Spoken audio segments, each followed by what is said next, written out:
દાદા દયાનો સાગર, કરુણાનો સાગર, સમુદ્ર જેના ચરણો પખાલે છે એના દર્શન થઈ જાય એટલે બહુ સુધરી જાય. ભોળોનાથ, જે કાંઈ વાતો થશે સત્યની, ભક્તિની, એ બધી એના ચરણોમાં જ રજૂ કરવાની છે. પણ એક કવિતાથી શરૂ કરું તો કામે ક્યાં ના કહી છે જો કરવું હોય તો. કામે ક્યાં ના કહી છે જો કરવું હોય તો, અને બુદ્ધિને ક્યાં વાંધો છે જો અનુસરવું હોય તો. ધર્મેશભાઈ વૈદપુર મારા બહુ જૂના મિત્ર, આમાં બધા મારા જૂના મિત્ર છે, રોહનભાઈ ને આ બધા પરિવાર મારા. એટલે આમાં લગભગ ને બધાને લગભગ મારું સાહિત્ય મોઢે છે. એ અહીં આવ્યા છે એટલો આભાર હું એનો માનું છું. નકર ઘીરે હુતા હુતા કહી દે કે એટલા વાગ્યા તો આ વાત કરતા હશે ભીખુદાનભાઈ ને. એટલું બધું એને આ બધું મોઢે છે. તો કામે ક્યાં ના કહી છે જો કરવું હોય તો, અને બુદ્ધિને ક્યાં વાંધો છે જો અનુસરવું હોય તો. બહુ સરસ કવિતા છે. કામે ક્યાં, કોઈને પાણીનો કરશિયો પાવો હોય તો કરશિયો ના પાડે છે, પાણીયારું ના પાડે, ઘોડો ના પાડે. કામે ક્યાં ના કહી છે જો કરવું હોય તો, અને બુદ્ધિને ક્યાં વાંધો છે જો અનુસરવું હોય તો. હવે દાખલો આપ્યો, હામે પૂરે હાથી ડૂબે. હામા પાણીએ હામા પૂરમાં જો હાથી જાય તો ડૂબી જાય, તૂટી જાય. હામા પૂરે હાથી ડૂબે અને માછલા તરે. એ હળેલા ઠામા વયા જાય. કાં તણખલું બનો તમારે તરવું હોય તો. એમ એટલે તણખલું એટલે એ તો પ્રતિક આપ્યું છે, રૂપક કવિ આપ્યું છે. કાં હળવા ફૂલ થઈ જાવ સાહેબ તમારે જો તરવું હોય તો. અહંકારનો અંચલો ઉતારી નાખો અને એકવાર હળવા ફૂલ થઈ જાવ તમારે તરવું હોય તો.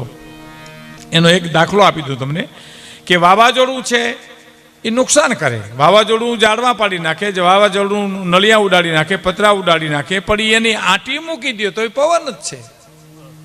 એમ હું અને તમે અહંકારની આંટી મૂકી દઈએ તો આપણે પણ પવન જ છે, બધાને પ્રેમ કરી શકીએ. પણ હું કરું એક અજ્ઞાનતા સકટનો ભાર, જેમ સ્વાન તાણે નરસિંહ મહેતા કેમ. એમ કામે ક્યાં ના કહી છે જો કરવું હોય તો, બુદ્ધિને ક્યાં વાંધો છે જો અનુસરવું હોય તો. સામે પૂરે હાથી ડૂબે માછલા તરે, કાં તણખલું બનો તમારે તરવું હોય તો. હળવા ફૂલ થઈ જાવ સાહેબ. તોરણે એ જ કીધું જાડેજાને કે જાડેજો એમ કે છે કે વાણ બુડી જાય છે ને હમણાં આપણે મરી જાય. હું સતી તોરલ કીધું કે નહીં મરીએ, હળવા ફૂલ થઈ જાવ. પણ કેમ થાવ તો પોટલા ભરી ભરીને દરિયામાં નાખી દો. તમે યાદ કરો જેટલા યાદ આવે એટલા. અને પછી અંતે કેવું, જીતના મથે જા વાળ સતી રાણી, જીતના મથે જા વાળ. એટલા વક્રમ મેં કર્યા. એમ કરીને બધું નાખી દીધું. તાર સતી તોરલે કીધું કે તમારી બેડી લઈને હવે બુડવા નહીં દે. નહીં દઉં નથી કીધું શેલભાઈ એને, નહીં દે. તોરલ એમ બોલે, નહીં દઉં એમ કે નહીં દે. ઉપરવાળો તમારી બેડી લઈને બુડવા નહીં દે. એમ હળવા ફૂલ થઈ જાય. પણ ઘણા 24 કલાક ઇમરજન્સીમાં જ રખડતા હોય છે. એક જણાને મેં કીધું, મેં કીધું આપ ક્યાંથી આવો છો? મને કે ચૂલામાંથી આવીએ છીએ. મેં કીધું અહીં ધકતા લાગો છો એમ. મેં કીધું તબિયત પાણી મજામાં? મને કે થાય તો દુઃખી કરી નાખો. બોલો હવે આપણે આને આપણે કેમ એનું ગળા લૂંટી લીધો હોય એમ. કહેવાનો મારો અર્થ કે સહજ રીતે જીવન છે એ જીવન છે. સહજ રીતે જીવન જીવવું. સોક્રેટિસના 4 વાક્યો બહુ સરસ છે. સાદા મકાન, સાદો ખોરાક, સાદો પોશાક અને સહજમાં મળતો આનંદ. એનાથી એક ડગલું તમે આગળ હાલો એટલે સંઘર્ષ શરૂ થઈ જાય ને વિશ્વયુદ્ધ જે નટકે. સહજ આનંદ, સાદા મકાન. સાદા મકાન એટલે કે ઝૂંપડા, એટલે પતરાવાળા કે ઘાસના નહીં. તમારો બંગલો હોય પણ એવો સાદો હોય, કોઈક આવે તો એમ થઈ ગયા વાહ સાદાઈ, વાહ સાદ. બંગલામાં સાદાઈ. આ ઘણા એમ કે છે ને કે ભાઈ ઝૂંપડીએ કોક તો જાય. જો ઝૂંપડી અને બંગલો એટલે શું, એના પ્રતીકો જુદા આપ્યા, કવિએ પ્રતીકો આપ્યા છે. કે જેનું મન મરેલું હોય, મન નાનું હોય, જીવ ટૂંકો હોય, લોભનો વંશ હોય, એ બંગલામાં રહેતો હોય તો ઝૂંપડામાં રહે છે. અને જેનું મન મોટું હોય, મારો બાપ આવ્યો, મારો વિહામો આવ્યો, મારો ભાઈ આવ્યો, મારો પ્રાણ આવ્યો, એ ઝૂંપડામાં રહેતો હોય તો બંગલામાં રહે છે સાહેબ. એટલે કીધું છે કે તમે કેવી રીતે જીવો છો એ. બાકી તો આ બધા આ તો જીવવાના તમારા રૂપક છે. ઘણા મનના નબળા બહુ માણસો. જો આપણે વાતની વાતમાં એ મીરા દીમાં 10 વાર મરે ને 10 વાર બેઠો થાય પાછો લ્યો.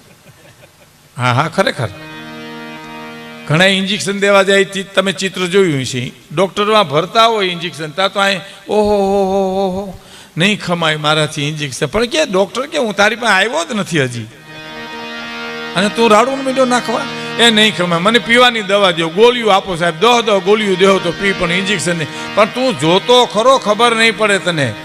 એવી તમે ચિત્ર જોયું છે ને ઘણાને ઇન્જેક્શન દીધા પછી કેવું પડે દેવાઈ ગયું, એમ કોઈ દેવાઈ ગયું મને ખબર નથી. આવા જાડી ચામડીના હોય ઘણા. તો કવિ એમ કે છે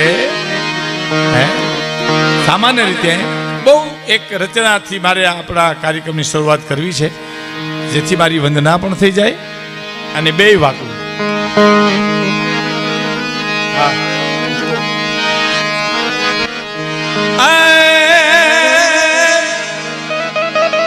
શિવ સમો કોઈ દાતાર નહીં અને વિપત વિડારણ લજ્યા મોરી રાખજો. તમે નંદી કે અસવાર શંભુ શરણે પડી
રામ જય